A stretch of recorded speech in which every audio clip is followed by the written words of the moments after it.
Et salut, c'est Kubi, on se retrouve aujourd'hui pour une nouvelle vidéo unboxing.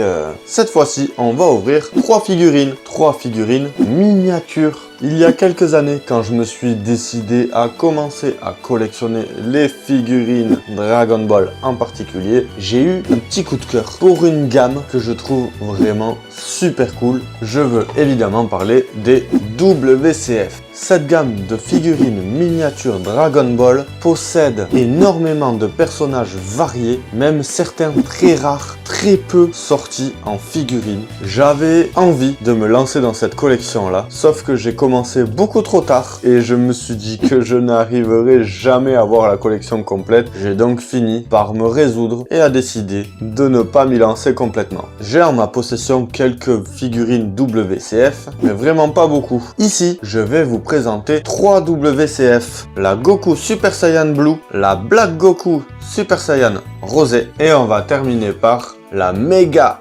WCF de la Time Machine. Allez go, c'est parti pour s'ouvrir ces WCF.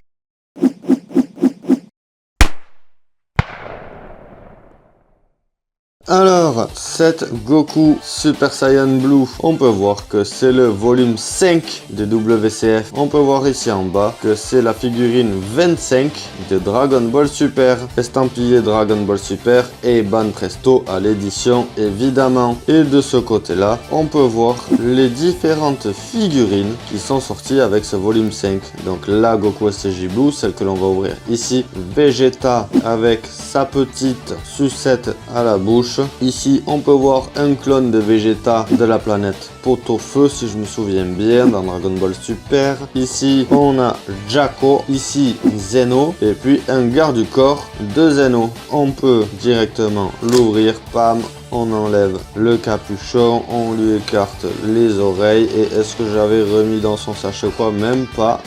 Donc on a ici le socle rouge et la petite figurine qui est plutôt pas mal. Ça fait un petit peu comme des chibi, des figurines avec des petits corps quand même très bien détaillés et avec une grosse tête. Ça m'a beaucoup attiré quand j'ai découvert cette gamme là. Ce que j'aime beaucoup aussi, c'est ces cheveux comme ça qui sont un peu brillants là, un peu à la manière des Blood of Science pour ceux qui connaissent. C'est vraiment super bien et en vrai pour des si petites figurines ça fait environ entre 5 et 7 cm. Vous voyez, ça fait la taille de mon doigt et encore même pas, peut-être plus petit, et pourtant c'est quand même ultra détaillé. J'aime beaucoup ce petit Goku, même si la forme Super Saiyajin Blue c'est pas ma forme préférée. Un détail tout simple par rapport à la peinture par exemple, c'est que le bleu du Dogi n'est pas tout à fait le même bleu que celui de la ceinture et celui des brassards ici. On peut voir ici le petit kanji, hyper bien fait. Je trouve que le visage est un petit peu fin.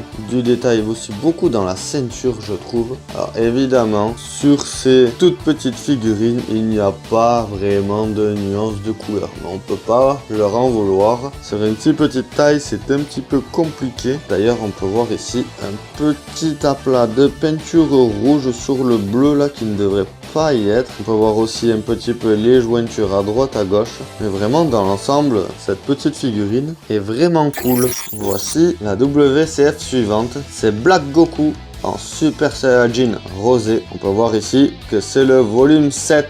Toujours estampillé Dragon Ball Super évidemment. Et Ban Presto, c'est la figurine 37 de Dragon Ball Super. Et évidemment sur le côté, on peut voir encore une fois les différentes figurines présentées avec ce volume 7. Donc le Goku Black en Super Saiyan Rosé, le Zamasu fusionné, le Vegito Super Saiyan Blue, le Mirai Trunks en Super Saiyajin 2. Ici on a Gowasu et ici on a le Grand Prêtre. Hop, on l'ouvre en suivant. J'imagine que celle-là, j'ai dû la mettre un peu n'importe comment aussi. Voyons, effectivement, on a la figurine et le socle à côté. En vrai, elle est vraiment cool, cette figurine de Goku Black en Super Saiyan Rosé. Encore une fois, ça se voit peut-être pas trop à la caméra, mais les cheveux roses comme ça sont brillants aussi à la manière des Blood of Saiyan. On peut voir encore une fois que c'est quand même très bien détaillé. La petite boucle d'oreille aussi vraiment sympathique. Il est en train de préparer son Kamehameha. On peut même voir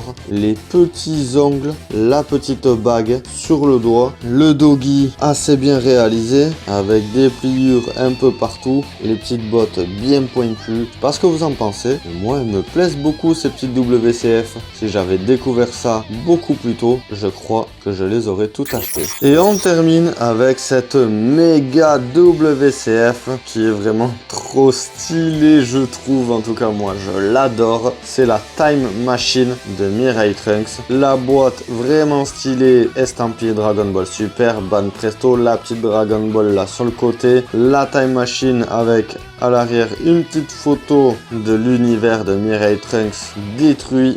Sur le côté ici, on peut voir quelques plans rapprochés l'intérieur de la WCF, quelques détails. De ce côté-là, on peut voir que la Time Machine est censée aller avec le Trunks du volume 6 des WCF qui comportait donc un Mirai Trunks, Mirai Mai, un Goku Black, un Zamasu, un Mirai Gohan et Mirai Trunks petit. Allez, on se l'ouvre en suivant. Voilà donc la méga WCF de la Time Machine de Trunks. Elle a un petit peu mangé la poussière quand elle était exposée. Regarde. Hop là, on peut enlever voilà, le dessus pour regarder un petit peu plus en détail. Elle est vraiment super cool. Encore une fois, il n'y a pas vraiment de nuances de couleur sur une si petite taille, mais elle est vraiment pas mal du tout. La Goku, elle était sortie en mai 2017 d'ailleurs. Et la SSJ rosée là-bas était sortie en juillet 2017. Cette méga WCF est aussi sortie en 2017. Faut voir qu'elle est quand même super bien détaillée. Le petit siège, les petits boutons avec les petites manettes aussi. C'est vraiment super sympa. Mais ce qui me plaît le plus dans cette figurine, c'est le petit hop ici inscrit par Trunks. Regardez, les réacteurs sont vraiment bien faits, les pieds sont vraiment sympas aussi. Ça c'est la partie qui tourne quand il décolle. C'est vraiment pas mal du tout. Je suis assez content d'avoir cette pièce. Et là du coup, clac, on lui remboîte le dessus. Il faudra d'abord nettoyer tout ça avant de l'exposer à nouveau. Cette petite pièce, vraiment super sympa. Je sais même pas si d'autres gammes de figurines ont déjà sorti une Time Machine. Je sais que quand je l'avais vue à l'époque, j'ai sauté dessus. Je la voulais absolument dans ma collection. Et on peut voir à côté des autres figurines qu'elle est quand même bien plus grande. Si les WCF classiques font 7 cm, elle fait bien le double. Je pense qu'elle doit faire environ 15 cm cette Time Machine. Et donc voilà, c'est ici qu'on va s'arrêter pour cette vidéo. J'espère que ce petit unboxing de mini figurines WCF vous aura plu. C'est une gamme dont je suis tombé amoureux à l'époque. J'adore ces WCF. Malheureusement, aujourd'hui, il y a quasiment plus de WCF Dragon Ball qui sortent. Aujourd'hui, ça doit être encore plus compliqué à en trouver, ou en tout cas, toutes les trouver. Normalement, je dois en avoir 2-3 autres dans les cartons par là. Faudrait que je regarde, que je cherche un petit peu tout ça. En tout cas, j'espère que ça vous aura plu. Si c'est le cas, n'hésitez pas à liker, partager ou même commenter la vidéo. N'oubliez pas de vous abonner pour ne pas manquer les prochaines vidéos. Je vous remercie à toutes et à tous d'avoir suivi cette vidéo là et je vous donne rendez-vous dans quelques jours pour de nouvelles vidéos. Ciao ciao!